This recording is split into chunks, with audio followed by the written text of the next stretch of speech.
This is Tim Bryce with my column titled Slowing Down. Ever notice as we grow older we tend to slow down? I have a theory on this. It's not that we're physically incapable of performing certain tasks, we're just a lot smarter. Sure, we're not as strong or fast as we once were, but we are still able to handle the chores around the house. For example, I have a 98-year-old friend who still mows his lawn.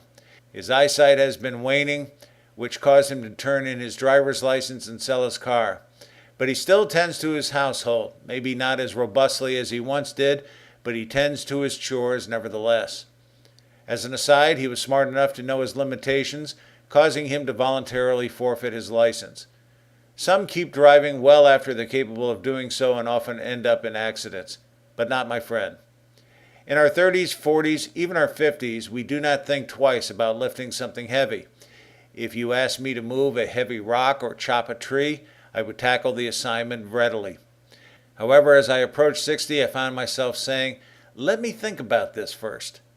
I now consider the variables involved, such as the difficulty of the task, whether I would pull a muscle, and what would be the best way to approach the problem. I now have no difficulty asking for help if necessary. At one time, my male ego would prohibit such a request, but not now. Fortunately, I have an able-bodied son to help me and some friends I depend on for difficult tasks.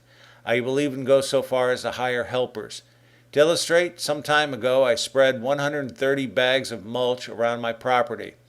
I would purchase the mulch at a local home maintenance superstore, load the bags myself into a truck, bring it home, then place the bags around the property before cutting them open and spreading the mulch. Knowing what was involved, this spring I decided to hire a lawn maintenance company to buy and spread the mulch. While they did this, I tended to trimming bushes and trees. In calculating tasks now, I consider the tools and equipment involved, my energy level to determine if I am up to the task, and my limitations, just like my friend. I think the lesson here is that as you grow older, you tend to work smarter, not harder.